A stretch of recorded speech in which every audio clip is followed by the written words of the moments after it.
الحمدللہ وحدہ لا شریک لہ والصلاة والسلام علی من لا نبی بعدہ۔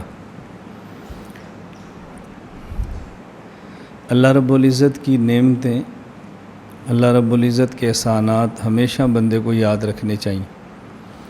جب انسان کا عقیدہ درست ہو اور اللہ کی نعمتوں پر شکر ادا کرے تو قرآن کریم میں اللہ رب العزت نے یوں ارشاد فرمایا، ما یفعل اللہ بعذابکم ان شکرتم وآمنتم وکان اللہ شاکرا علیما۔ اگر تمہارا عقیدہ بھی ٹھیک ہو، اللہ کی نعمتوں پر شکر بھی کرو، تو اللہ تمہیں عذاب کیوں دے گا؟ اللہ تعالیٰ تمہیں عذاب کیوں دے گا؟ اور عذاب کا معنی کیا ہے؟ ایلام الحی علی سبیل الہوان، زندہ آدمی کو دکھ دینا ذلیل کرنے کی غرض سے۔ اگر زندہ آدمی کو تکلیف دی جائے اور غرض ذلیل کرنا نہ ہو تو اس کو عذاب نہیں کہتے۔ باپ اپنے بیٹے کو سزا دیتا ہے، استاد شاگرد کو سزا دیتا ہے، اور بعض صورتوں میں خامد کو اجازت ہے بیوی کو تنبیہ کے لیے مارے، لیکن مقصد اصلاح ہو اس کو عذاب نہیں کہتے، مقصد رسوا کرنا ہو اس کو عذاب کہتے۔ اس لیے اہل سنت والجماعت کا یہ نظریہ ہے کہ حساب کتاب کے بعد کافر جہنم میں جائیں گے اس لیے کہ ان کو عذاب دینا مقصود ہے، اور مسلمان فاسق اگر جہنم میں جائے تو عذاب نہیں ہوگا بلکہ ان کو سزا بطور تزکیہ ہوگی، ان کو عذاب نہیں ہوگا، تزکیہ، چونکہ جنت اہل خیر اور پاک لوگوں کی جگہ ہے۔ اس نے گناہ کر کے اپنے جسم کو ناپاک کیا ہے، آگ کی بھٹی سے اللہ اس کو پاک کریں گے اور جنت میں داخل فرما دیں گے۔ اس لیے کہ قرآن کریم میں اللہ رب العزت کا وعدہ ہے نبی اور نبی پر ایمان لانے والے مومن کے لیے، یوم لا یخزی اللہ النبی والذین آمنوا معہ، کہ قیامت کے دن اللہ نبی کو اور نبی پر ایمان لانے والوں کو رسوا نہیں کرے گا، اور عذاب سے تو مقصود رسوائی ہوتی ہے، اس لیے عذاب نہیں ہوگا۔ اس پر دلائل ہیں، آپ بعد میں دیکھتے بھی رہیں گے، پڑھتے بھی رہیں گے۔ بعض مقامات پہ خزیون کا لفظ بھی آیا ہے، عذابن کا لفظ بھی آیا ہے، وہ صرف اس لیے کہ صورت عذاب کی ہے اور صورت رسوائی کی ہے، تو صورت کی وجہ سے لفظ استعمال بھی ہوا ہے۔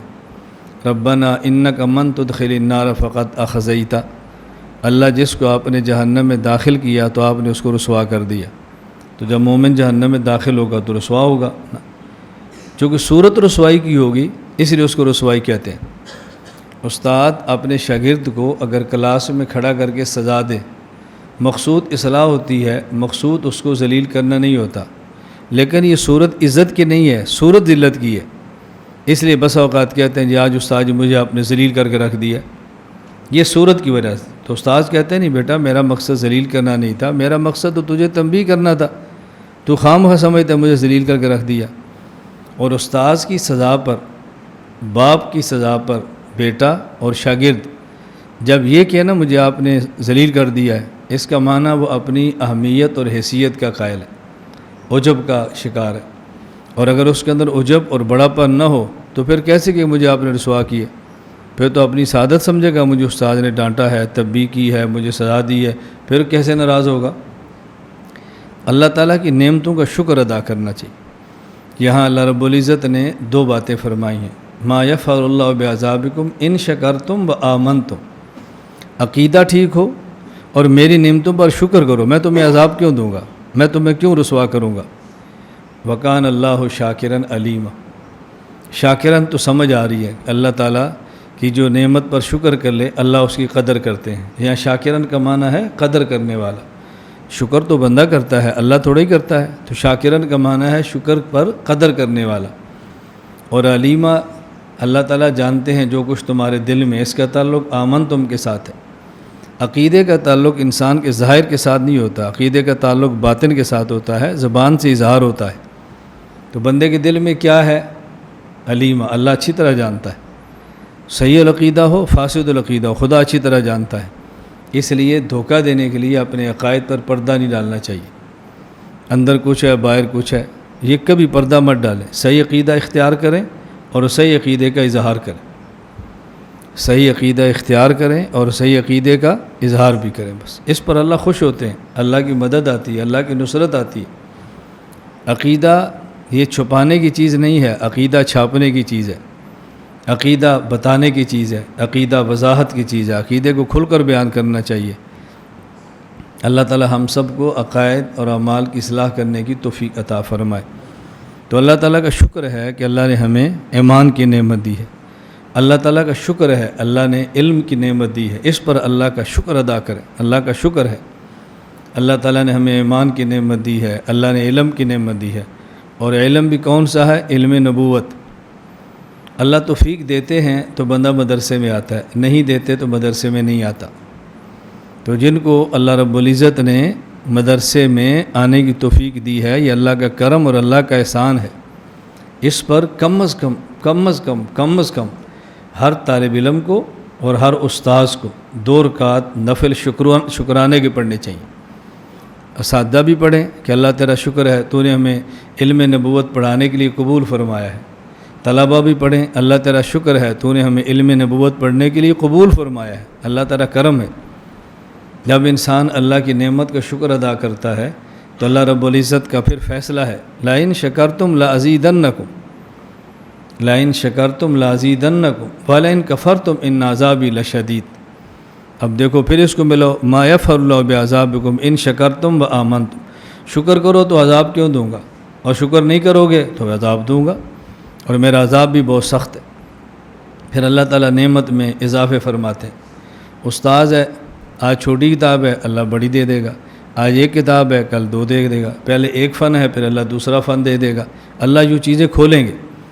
اور جب دوران طالب علمی یا دوران معلمی پڑھنے اور پڑھانے کے زمانے میں مطالعہ میں وسعت ہو اور مزید چیزیں سامنے آئے، بے وقوف اور احمق وہ شخص ہوتا ہے جو تکبر کا شکار ہوتا ہے کہ میرا علم بڑھ گیا ہے، میری معلومات زیادہ ہو گئی ہیں، میں بہت آگے نکل گیا ہوں۔ اس کا پہلو تھوڑا سا بدلیں تاکہ اللہ تواضع کی نعمت دے اور عجب سے بچائے، کہ جب جو مطالعہ بڑھتا جائے، علوم میں اضافے ہوتے جائیں، تو پھر یہ ذہن بنائیں کہ اللہ کا کرم ہے، مجھے یہ بھی نہیں آتا تھا پتہ چل گیا، یہ بھی نہیں آتا تھا پتہ چل گیا۔ تو وسعت مطالعہ سے آدمی پر اپنی جہالت مزید کھلتی ہے۔ تو جب اپنی جہالت بندے پر کھلے، یہ اکڑنے کی چیز ہے یا تواضع کی چیز ہے؟ جب بندے کو اس بات کا پتہ چلے کہ میں جاہل ہوں، تو اس پر تو آدمی تواضع اختیار کرتا ہے، اس پہ عجب کیا کرنا ہے؟ ایک چیز کا نہیں پتہ چل رہا ہے تو آدمی ساس ہوتا ہے، یار میں جاہل تھا، اللہ کا شکر ہے پتہ چل گیا، مجھے یہ بھی نہیں پتہ، مجھے یہ بھی نہیں پتہ، مجھے یہ بھی نہیں پتہ۔ تو جب معلومات کے بڑھنے پر یہ ذہن بنے نا، مجھے یہ بھی پتہ ہے، مجھے یہ بھی پتہ ہے، اب عجب اور کبر آتا ہے۔ اور جب معلومات کے بڑھنے پر یہ ذہن بنے کہ مجھے اس کا بھی پتہ نہیں تھا، اس کا بھی پتہ نہیں تھا، اس کا بھی پتہ نہیں تھا، اب اللہ کے شکر کی توفیق ملتی ہے بندے کو۔ تو اللہ تعالیٰ کی نعمت پر ہمیں شکر ادا کرنا چاہیے اور اس نعمت پر قدر کریں کہ اللہ کا احسان ہے، اللہ نے ہمیں دیا ہے۔ جب اللہ تعالیٰ کو نعمت دیتے ہیں پھر اس نعمت کے کچھ تقاضے ہوتے ہیں۔ اللہ تعالیٰ نے آپ کو گاڑی دی ہے، بہت بڑی نعمت ہے، اب اس کا معنی ہی نہیں اس گاڑی کو خراب کرو، یہ ناشکری ہے، اس کی صفائی کرو، اس کا خیال کرو، آپ نے اس کو استعمال کرنا ہے، اللہ کی نعمت اللہ نے آپ کو دی ہے۔ اللہ تعالیٰ نے اچھا کپڑا دیا ہے، اللہ کی نعمت ہے۔ اب اس کا مطلب یہ نہیں کہ آپ اس کو صاف نہ کرو، اس کو صرف نہ لگاؤ، اس کو نیند نہ لگاؤ، اس کو گندا رکھو، یہ معنی تو نہیں ہے۔ اب اس کو چمکا کے رکھو، صاف ستھرا رکھو، اللہ کی نعمت ہے، اس کو سنبھال کے رکھو، طے لگا کے رکھو، اللہ کی نعمت کی شکر ادا کرنا چاہیے۔ بالکل اسی طرح جب اللہ تعالیٰ علم عطا فرمائے تو پھر علم کے تقاضے ہوتے ہیں۔ علم کا سب سے بڑا تقاضا علم پر عمل ہے۔ عالم بھی اگر علم پر عمل نہیں کریں گے تو بتاؤ علم پر عمل کون کرے گا؟ عمل یہ سب سے بڑی بات ہے۔ حضور اکرم صلی اللہ علیہ وسلم ایک چیز اللہ سے مانگتے ہیں، وہ بھی امت کو سمجھاتے ہیں، اور جس سے دور رہنا چاہتے ہیں وہ بھی سمجھاتے ہیں۔ حضور اکرم صلی اللہ علیہ وسلم نے علم اللہ سے مانگا ہے، کون سا؟ اللہم انی اسألک علما نافعا، اے اللہ مجھے ایسا علم دے جو مجھے نفع دے، اور اللہم انی اعوذ بک من علم لا ینفع، اللہ اس علم سے بچا جو مجھے نفع نہ دے۔ دیکھو دعائیں مانگی جا رہی ہیں۔ تو رسول اکرم صلی اللہ علیہ وسلم علم بھی مانگتے ہیں لیکن علم نافع مانگتے ہیں۔ علم نافع وہی ہوتا ہے کہ جس پر عمل کی توفیق ہو۔ تو اللہ تعالیٰ کا بے حد کرم ہے، اللہ تعالیٰ نے ہمیں ماحول اچھا عطا فرمایا۔ علم تو ہر دینی مدرسے میں، اس میں کوئی شک کی بات نہیں ہے۔ میں یہاں آنے والے طلباء سے بطور خاص کہتا ہوں کہ جس آدمی کے مزاج میں گناہ کی غلاظت اور نجاست بھری پڑی ہو، اس کو حرم میں بھی ایسے موقع ملتے ہیں کہ گناہ کر لے، اور جس آدمی کے مزاج میں گناہ سے نفرت اور دوری ہو یا کسی گناہ میں مبتلا ہو اور خود کو ٹھیک کرنا چاہتا ہو، تو میں یقین فرمائے اللہ کی ذات پہ بھروسہ کر کہتا ہوں اتنا بہترین مقام شاید آپ کو ملے جہاں پر آپ تشریف لائے ہیں، اتنا اچھا مقام شاید آپ کو ملے اگر گناہ سے بچ کر دین کا کام کرنا چاہیں اور پڑھنا چاہیں، اس سے بہتر شاید آپ کو موقع ملے۔ دیکھو نا، آپ ماحول ایسا ہے، لڑکیاں نہیں ہیں کہ بد نظری ہو۔ اب اگر بندہ کوئی جان بوجھ کے موبائل کھول کے دیکھے، اس کا کیا علاج کریں گے آپ؟ اللہ نے موقع دی آنکھوں کی حفاظت کا کریں۔ یہاں گانے نہیں ہیں، اللہ نے موقع دیا کان کی حفاظت ہو گئی۔ اب بندہ خواہ چھپ چھپ کے سننا چاہے تو اس کا علاج کیا کرے؟ گناہ کے مواقع نہیں ہیں، اور یہاں کوئی ایسا سیاسی بازار گرم نہیں ہے کہ جہاں بے دین لوگ رہتے ہوں، وہ بھی کوئی مسئلہ نہیں۔ پھر دیکھیں، بازار سے آپ دور ہیں، شہر سے آپ باہر ہیں، ماحول کتنا صاف اور شفاف ہے۔ شہر سے باہر ہونے کی ہمارے ہاں ایک بہت بڑی پریشانی یہ ہے کہ جو مدارس شہر کے اندر ہوتے ہیں ان کو وسائل خوب ملتے ہیں، جو شہر سے باہر ہوتے ہیں ان کے بعد وسائل کم آتے ہیں۔ ہمیں شہر سے باہر ہونے کی وجہ سے وسائل کی کمی کا سامنا ہوتا ہے، لیکن شہر سے باہر ہونے کی وجہ سے جو طلباء کا علمی نفع اور نظریاتی کام ہوتا ہے، اس پر ہم اللہ کا بہت شکر ادا کرتے ہیں، بہت اللہ کا شکر ادا کرتے ہیں کہ ہم ایک طرف ہو کر سکون کے ساتھ اپنے کام کے ساتھ لگے ہوئے ہیں۔ اللہ نے آپ کو بہت بہترین جگہ عطا فرمائی ہے۔ یہاں آنے کے بعد ایک تو علم پہ عمل ہو، تو بار بار ہم کہتے رہیں گے، پھر مرکز کا نظم اور مرکز کا مزاج، اس کو سمجھنا بے حد ضروری ہے۔ میں اکثر بطور خاص طلباء سے، علماء سے گزارش کرتا ہوں، ایک ہے شریعت کی حد اور ایک ہے شریعت کا مزاج۔ ضابطے الگ ہوتے ہیں اور مزاج الگ ہوتا ہے۔ ہم حدود شریعت کو دیکھتے ہیں، مزاج شریعت کو نہیں دیکھتے۔ ہم یہاں رہتے ہیں تو مرکز کا قانون دیکھیں گے، مزاج نہیں جانتے۔ میں طلباء سے کہتا ہوں بطور خاص متخصصین سے، ایک طالب علم یہاں رہ کر تخصص کا لڑکا ایک لفظ بھی نہ پڑھے اور جو میرا مزاج ہے اس کو اختیار کرے تو میں سمجھتا ہوں کہ ہمارا متخصص ہے۔ اور ایک طالب علم ٹاپ پہ چلا جائے، خطابت اچھی ہو، لکھنا تھا ہو، مطالعہ وسیع ہو، اور میرا مزاج لے کر نہ جائے تو میں سمجھتا ہوں کہ نہیں، یہ طالب علم ہمارا متخصص ہے، نام کا متخصص ہے، جسے متخصص کہنا چاہیے، یہ متخصص نہیں ہے۔ ایک ہے شریعت کا مزاج، ایک ہے شریعت کی حد۔ حد اور ہوتی ہے، مزاج اور ہوتا ہے۔ اسی طرح ہمارے یہاں مرکز اور ہر ادارہ، ایک ادارے کا قانون و ضابطہ ہوتا ہے، ایک ادارے کا مزاج ہوتا ہے۔ اس مزاج کو اختیار کرنا بہت ضروری ہے۔ مثال کے طور پہ آپ تخصص کے طلباء ہیں، تو ہم تخصص کے علماء سے کہتے ہیں بھی آپ موبائل رکھ سکتے ہیں، اجازت ہے۔ اب اس کا معنی کہ ضرور رکھیں، پھر مرکز نے اجازت دی ہے، میں کیوں نہ رکھوں؟ مزاج سمجھے نا کہ ہم چاہتے کیا ہیں، ایک کیا ہے، قانون کیا ہے۔ دوران درس بند رکھیں، دوران مطالعہ بند رکھیں، نماز کے دوران بند رکھیں، اس کے علاوہ آپ استعمال کر سکتے ہیں۔ اب اس کا معنی کہ اس کو ضرور استعمال کرنا ہے، اس کا معنی کہ اس کا پیکیج لگا لیں، عصر سے مغرب تک کان لگا کر باتیں کرتے رہیں۔ بھئی کیوں موبائل استعمال کرتے ہو؟ استاد جی میں تو عصر کے بعد کرتا ہوں، اب تو چھٹی ہے، اس وقت تو کوئی پابندی نہیں ہے۔ یہ طالب علم اس کا معنی کہ مزاج نہیں سمجھا، بس مزاج نہیں سمجھا۔ نتیجہ کیا نکلے گا؟ عصر سے مغرب اتنا موبائل استعمال کرے گا کہ مغرب کے بعد موبائل تو اس کا بند ہوگا، دماغ اس کا موبائل کے ساتھ چل رہا ہوگا، اب اس کو سبق یاد نہیں ہوگا۔ عشاء کے بعد موبائل تو بند ہوگا لیکن دماغ موبائل والا کام کر رہا ہوگا۔ جو کچھ موبائل سے دماغ کی میموری میں اس نے ڈالا ہے نا، اب وہ چل رہا ہے۔ اب نہ اس کا مطالعہ ٹھیک ہو رہا ہے، نہ سبق ٹھیک ہو رہا ہے، نہ تکرار ٹھیک ہو رہا ہے، نہ استاذ کی بات سمجھ آ رہی ہے، نہ تہجد میں اٹھنے کو دل کر رہا ہے، نہ تلاوت کرنے کو دل کر رہا ہے، فجر سے پہلے سبق پڑھنے کو دل نہیں کر رہا۔ کیوں؟ یہ عصر سے مغرب تک کا مسلسل موبائل ہے۔ اب اس کو مار تو نہیں سکتے بھی کیوں سن رہے ہو، ہم نے عصر کے بعد خود چھٹی دی ہوئی ہے۔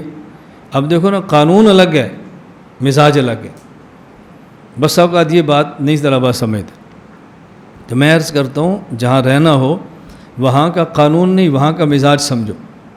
جو وہاں کے مزاج کو سمجھتا ہے قانون پر عمل بہت آسان ہوتا ہے، اور جو بندہ مزاج نہیں سمجھتا وہ قانون پر بھی عمل نہیں کر سکتا، اس کے بس میں نہیں ہوتا۔ اس لیے یہاں رہتے ہوئے آپ مرکز کے مزاج کو سمجھیں۔ اور میں یہ بڑا کھل کر کہتا ہوں، ہمارا عقائد کو پھیلانے میں مزاج مناظرے کا نہیں ہے۔ ہم مناظرے کے قائل ہیں، نصرت حق کے لیے مناظرے کو واجب سمجھتے ہیں، مناظرے کی تیاری کراتے ہیں، لیکن مناظرہ ہمارا مزاج نہیں ہے۔ بھئی ہم مناظرہ کریں گے، استاد جی نے پڑھایا ہے، پڑھانے کا معنی تھوڑا کہ آپ نے ضرور کرنا ہے، پڑھانے کا معنی جب ضرورت پیش آ جائے تو آپ نے دوڑنا نہیں ہے۔ تو مناظرانہ ہمارا مزاج نہیں ہے، ہمارا مزاج ہے داعیانہ، واعظانہ، ناصحانہ۔ اس طرز پر دین کا کام کرو، اس میں اللہ کی برکت اور مدد اور نصرت آئے گی انشاءاللہ العزیز۔ وہ جو تعلی کا مزاج ہے ختم ہو جائے گا، کھپ کھپ کا مزاج ہے ختم ہو جائے گا، قانون شکنی کا مزاج ہے وہ ٹوٹ جائے گا، یہ جو نفرت کا مزاج ہے خود بخود ختم ہو جائے گا جب آپ داعیانہ مزاج پر آئیں گے۔ اب جو ہمارے قریب نہیں آتے، ہمارے مزاج کا نہیں پتہ، وہ ہمارے بارے میں اور رائے قائم کرتے ہیں، ہمارا مزاج ہی کچھ اور ہے۔ اس لیے میں گزارش کرتا ہوں کہ آپ مزاج کو سمجھو۔ اور ہمارے ہاں اعمال پر زور سب سے زیادہ دیا جاتا ہے، سب سے زیادہ۔ یہی وجہ ہے کہ آپ حضرات تہجد میں سارے اٹھیں گے انشاءاللہ العزیز۔ آپ انشاءاللہ کہیں، آپ نے پھر بھی اٹھنا ہے، نہ کہیں پھر بھی اٹھنا ہے، یا آپ نے اٹھنا ہی اٹھنا ہے انشاءاللہ العزیز۔ تہجد پڑھنے ہیں، اور پہلا سبق تمام طلباء کا درجہ حفظ کا، درجہ کتب کا، درجہ تخصص کا، یہ فجر کی نماز سے پہلے ہوتا ہے۔ فجر کے بعد سورہ یاسین ہے، پھر ذکر کی مجلس ہے، پھر اشراق تک تلاوت ہے، اور مسجد میں اشراق مسجد میں پڑھ کے آپ نے مسجد سے نکلنا ہے۔ یہ نہیں ہے کہ آپ یہاں کا تلاوت کرنا، مسجد میں اشراق پڑھ کے آپ نے باہر آنا۔ پھر جو ترتیب طے ہوگی بھی اس وقت آپ کا سبق ہے، پھر یہ کھانا ہے، پھر نظم ہے، اس کی پابندی کریں۔ مغرب کی نماز کے بعد اوابین پڑھنے ہیں، پھر سورۃ الواقعہ پڑھنی ہے، عشاء کے بعد نوافل ہیں، سنت ہے، پھر سورۃ الملک پڑھنی ہے۔ اپنی تلاوت کا اہتمام کریں، بھی ہمارا مزاج ہے۔ آپ اس پر چلیں گے اور سال پورا اس طرح گزاریں گے تو آپ کو محسوس ہوگا کہ آپ کے علم میں پختگی کتنی آتی ہے، تعلق معلّہ کتنا بنتا ہے، اور آپ کتنا آگے جاتے ہیں۔ ہم یہ چاہتے ہیں کہ آپ مضبوط خطیب بنیں، مضبوط مدرس بنیں، مضبوط قاری بنیں، بوقت ضرورت مضبوط مناظر، داعی اور مبلغ بنیں۔ علم میں پختگی ہو، لیکن اس کا معنی اعمال میں کمزوری ہو، یہ نہیں۔ جس طرح علم کا پختہ ہونا ضروری ہے، اسی طرح اعمال میں مضبوط ہونا بھی ضروری ہے۔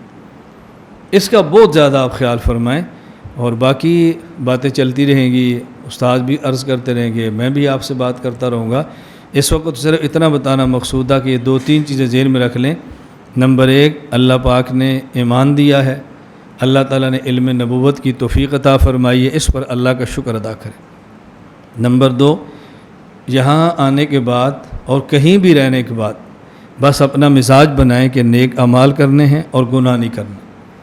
پھر انسان ہے گناہ ہو جاتا ہے، پھر فوراً توبہ کریں۔ نمبر 3، مرکز کے مزاج کو سمجھیں۔ قانون پر تو آپ نے عمل کرنا ہی کرنا ہے، قانون پر عمل کرنا ہے تو آپ نے رہنا ہے، نہیں کرنا تو مدرسہ آپ نے چھوڑ دینا ہے۔ آپ نہیں چھوڑیں گے تو ہم خود خارجہ کر دیں گے، بھئی آپ بڑے آدمی ہیں، ہم آپ کے قابل نہیں ہیں، آپ کسی بڑی جگہ کا انتخاب کریں۔ وہ تو کرنا ہے قانون، لیکن مزاج کو سمجھیں، مزاج کی پابندی کریں۔ میں مزاج کے معاملے میں عرض کر رہا تھا، ایک تو اعمال، یہ ہمارا مزاج ہے، مناظرہ نہیں، واعظ و نصیحت کے طرز پہ کام، یہ ہمارا مزاج ہے۔ اکابر اہل حق علماء دیوبند کی تمام جماعتیں، یہ سب ہمارے یہاں قابل احترام۔ ہم کسی کے کارکن ہیں یا نہیں، لیکن ہمارے یہاں قابل احترام ہے۔ اس لیے کسی جماعت اور کسی جماعت کے قائد یا کارکن کے خلاف بولنے کی ہماری عادت نہیں ہے۔ ہر جماعت اپنی پالیسیاں بہتر سمجھتی ہے، ہر جماعت اپنے کام کو بہتر سمجھتی ہے۔ ہمارے لیے مناسب نہیں ہے کہ ہم جماعت سے باہر ہوں پھر جماعت کی پالیسیوں پر تنقید کریں، جماعت سے باہر ہیں اور جماعت کے بعد رائزہ نہیں دے رہے ہیں، بھئی اگر آپ نے رائے دینی ہے تو جماعت کے اندر جا کر رائے دیں، باہر جا کر آپ غیبت، کینہ، نفرت اور آپس کی تقسیم کیوں پھیلا رہے ہیں؟ اس کا کیا ضرورت ہے؟ اس لیے جب آپ یہاں ہمارے پاس ہوں گے، مسلک اہل السنت والجماعت احناف دیوبند کی کوئی جماعت، کوئی ادارہ، کوئی فرد جن سے آپ منسلک ہیں، آپ ان سے رہیں۔ ہم وہ جماعتیں چھڑاتے نہیں ہیں، بس عقائد دلائل کے ساتھ پڑھاتے ہیں، اور تمام جماعتوں، اداروں اور ان کا ہم احترام کرتے ہیں۔ یہ ہمارا مزاج ہے۔ اس لیے آپ نے یہاں رہنا ہے تو اس چیز کو آپ نے مد نظر رکھنا ہے۔ کوئی طالب علم کسی ادارے سے ہے، کوئی طالب علم کسی جماعت سے ہے، کسی طالب علم کا تعلق کسی فرد اور شیخ سے ہے، تمام ایک شیخ کے مرید نہیں ہیں، تمام ایک مدرسے کے فضلاء نہیں ہیں، تمام کا تعلق ایک جماعت کے ساتھ نہیں ہے، تو اپنے شیخ، اپنے ادارے اور اپنی جماعتوں کے ساتھ منسلک رہتے ہوئے آپ نے باقی تمام کا احترام کرنا ہے۔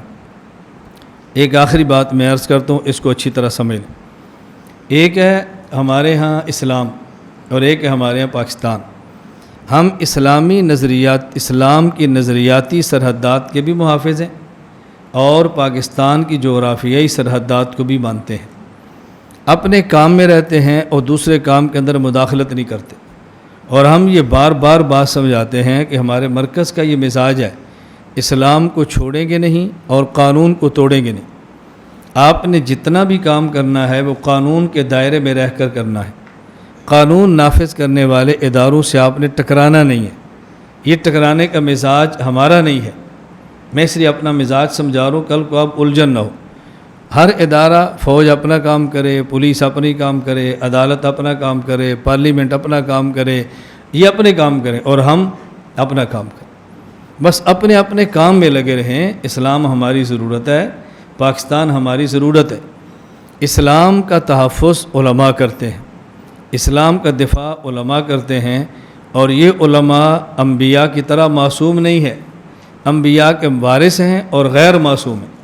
اس لیے اسلام کا کام کرنے والے علماء میں کوئی کمی اور کوتاہی نظر آئے تو اس کو نظر انداز کریں، درگزر کریں، اس کو سمجھیں کہ نبی نہیں ہے۔ بالکل اسی طرح جو ہمارے ملک کے ادارے ہیں اور پاکستان کا تحفظ کرتے ہیں، یہ بدری صحابہ نہیں ہیں، یہ 15ویں صدی کی فوج ہے۔ یہ گناہ بھی کریں گے اور ملک کے لیے بندوق بھی اٹھائیں گے، یہ گناہ بھی کریں گے، ملک کا تحفظ بھی کریں گے۔ بس ہمیں غلط فہمی ہوتی ہے، بس اوقات ہم علماء کو نبی سمجھ لیتے ہیں، اور جب ان کی کوئی بات خلاف شریعت سامنے آتی ہے تو ان کے خلاف بولنا شروع کر دیتے ہیں۔ اس کا معنی کہ آپ سمجھتے تھے نبی ہے، اب پتہ چلا کہ نبی نہیں بلکہ امتی ہے، تو آپ نے اس کو چھوڑ دیا۔ آپ ہمارے پاس آئے ہیں تو ہمیں امتی سمجھیں، نبی نہ سمجھیں۔ امتی سمجھیں گے تو آپ کا ذہن ہوگا بھی استاذی سے بھی گناہ ہونا ہے، ہمارے سادہ سے بھی ہونا ہے، تو اگر ہوگا تو یہ توبہ کر لیں گے، ایپ پر پردہ ڈالیں گے، چھپائیں گے، پھر ہم چل سکتے ہیں۔ بس اوقات کسی ادارے میں جانے والا وہاں کے سادہ کو نبی سمجھتا ہے، اور بعد میں اس کو پتہ چلتا ہے کہ نبی نے یہ تو امتی ہے، تو پھر وہ چھوڑ دیتے ہیں۔ تو علماء جو دین کا کام کرتے ہیں یہ انبیاء نہیں ہیں، انبیاء کی طرح معصوم نہیں ہیں، انبیاء کے ورثہ ہیں اور غیر معصوم۔ غیر معصوم کا معنی دین کا کام بھی کریں گے، کچھ گناہ بھی ہوگا، کیوں نہ ہو جائیں گے، توبہ کر لیں، اس پہ اصرار نہ کریں، اس پہ ڈٹ نہ جائیں، اپنی غلطی کا اعتراف کریں، بس یہ اپنے بارے میں۔ اور جو دوسرا ہو اس پر آپ چھوڑ دو کہ اس کا معاملہ کیا ہے۔ اسی طرح ہمارے یہاں قانون کو نافذ کرنے والے جتنے ادارے ہیں یہ بدری صحابہ نہیں ہیں۔ اگر بدری بھی ہوتے تو بدری صحابہ کے بارے میں بھی آپ کے علم میں، میں اس پر تو لمبی بات نہیں کرتا، کہ ان صحابہ سے اگر گناہ بھی ہو تو اللہ کے نبی نے فرمایا کہ تم کچھ بھی کرو تمہیں معافی ہے۔ ان کے لیے ہم یہ نہیں کہتے کچھ بھی کرے معافی ہے، لیکن یہ ذہن بنا لیں بھئی یہ بدری صحابہ نہیں ہیں، احد کے شرکاء نہیں ہیں، یہ خندق والے لوگ نہیں ہیں، یہ 15ویں صدی کے بعد کے جیسے ہم مولوی ہیں ایسے 15ویں صدی بعد کے یہ لوگ ہیں۔ کمیاں کوتاہیاں ہوں گی، اس کو نظر انداز کریں اور مل جل کر اسلام اور پاکستان کا تحفظ کریں۔ اللہ تعالی ہم کو اسلام کا سپاہی بنائے، اللہ تعالی ہم سب کو اسلام کا سپاہی بنائے، خادم بنائے، قبول فرمائے۔ اللہ تعالی مجھے بھی اور آپ کو بھی توفیق دے، اسی طرح پاکستان کا تحفظ بھی کریں۔ آپ دیکھیں گے اگست شروع ہوگا تو 1 اگست سے ہمارے یہاں پرچم لگ جاتے ہیں، ہم بتاتے ہیں بھی ہم پاکستانی ہیں اور ہمیں پاکستانی ہونے پر فخر ہے، ہم اس میں کچھ جھجکتے تھوڑے ہیں کہ ہم پاکستانی نہیں ہیں۔ اور یہ ہم نے اس وقت سے کام شروع کیا ہے جب کوئی ہمارے خلاف ایکشن پلان نہیں تھا، کوئی ہمیں کسی سے خطرہ نہیں تھا۔ بہت سارے لوگ تو ڈر کے پرچم لگاتے ہیں نا، ہم نے ڈر کر نہیں لگائے، ہم نے شروع سے اپنی پالیسی رکھی ہے بھئی اسلام بھی ہمارا ہے اور پاکستان بھی ہمارا ہے۔ اگر اسلام کے خلاف سوچ ہے تو بھی کسی اور جگہ کا انتخاب کریں، پاکستان کے خلاف سوچ ہے تب بھی کسی اور جگہ کا انتخاب کریں۔ اور میں یہ طلباء سے ہمیشہ کہتا ہوں، آپ ادارے کی پالیسی، مزاج، قانون کے مطابق چلیں، خدا نہ خواستہ کسی کے لیے کوئی مسئلہ پیدا ہوا تو ہم آپ کے ساتھ ہیں، لیکن ادارے کی قانون، مزاج اور پالیسی کو چھوڑ کے کام کریں، پھر کسی طالب علم کے ساتھ کچھ بھی ہو جائے تو ہم معذرت خواہ ہیں۔ پھر یہ نہ کہنا کہ ہمارے پیچھے کیوں نہیں آتے، ہمارا ساتھ کیوں نہیں دیتے، استاد جی نے ہمیں چھوڑ دیا ہے، جب ہم آپ کو پہلے دن سمجھا رہے ہیں کہ آپ اس کا خیال کریں۔ پاکستان کے خلاف چلنے والی زیر زمین کوئی بھی تحریک ہو، اگر آپ کا ان کے ساتھ تعلق نہیں تھا تو بہت اچھی بات ہے، اگر تعلق تھا تو اپنا تعلق توڑ دیں، بس یہ بالکل پکا ذہن میں، اس کو توڑ دیں، ختم کر دیں اور ملک کی حفاظت کریں، اور ملک کی حفاظت کرنے والوں کے ساتھ رہیں۔ جس درخت کا پھل کھانا ہو اس درخت کی جڑیں کھوکھلی نہیں کرتے، جس درخت کا پھل کھانا ہو اس درخت کے پتے اور شاخیں اور چیزیں کاٹتے نہیں، اس کی حفاظت کرتے ہیں۔ تو اگر پاکستان سے فوائد حاصل کرنے ہیں تو اس کی حفاظت کریں۔ اللہ تعالیٰ مجھے بھی اور آپ سب کو بھی دین کی خدمت کے لیے توفیق عطا فرمائے۔ ہمارے سب کے استادوں کو استاد مولانا عبدالجبار سب تشریف لائے ہیں، تو ایک تو استاد جی کے لیے دعا فرمائیں کہ اللہ تعالیٰ صحت عطا فرمائے، عافیت عطا فرمائے۔ تو ہماری خدمت میں حاضر ہوئے تھے تو استاد جی نے فرمایا تھا کہ میری خواہش ہے کہ میں تخصص کا سبق جاری رکھوں، اور مشقت کے ساتھ آنا ہوتا ہے، تو ہمیں تو یقین فرمائیں سبق سے بھی غرض نہیں ہوتی، ہمیں تو نسبت سے غرض ہوتی ہے کہ طلباء کی نسبت ہو جائے کہ استاد جی سے ہم نے فلاں فلاں فلاں سبق پڑھے ہیں، تو اللہ صحت عطا فرمائے کہ تو روزانہ کچھ نہ کچھ سبق بھی پڑھاتے ہیں۔ تو ابھی استاد جی ہی دعا فرمائیں گے، اور اس کے بعد انشاءاللہ العزیز آج سے باقاعدہ اسباق کا آغاز ہوگا۔ یہ نہیں ہوگا کہ بھئی ہدایات ہو گئی ہیں سبق کل ہوگا، ایسا نہیں ہے، بس سبق آج ہی ہوگا۔ اپنے درسگاہوں میں جائیں، اساتذہ درسگاہوں میں آئیں گے اور سبق شروع ہو جائے گا۔ ہمارے یہاں 11 سے لے کر 15 شوال تک داخلہ ہوتا ہے، اور 16 شوال کو سبق شروع ہو جاتا ہے، خواہ وہ 16 کو جمعہ ہو، خواہ 16 کو ہفتہ ہو، خواہ وہ 16 کو اتوار ہو، سبق 16 کو شروع ہوتا ہے۔ آج جو کہ 16 شوال ہے تو آج باضابطہ سبق شروع ہو جائیں گے۔ اللہ مجھے اور آپ سب کو دین کی خدمت کے لیے قبول فرمائے، اللہ ہماری نسلوں کو بھی قبول فرمائے، اور پھر اللہ تعالیٰ وہ خدمت بھی اپنے دربار میں قبول فرما لے۔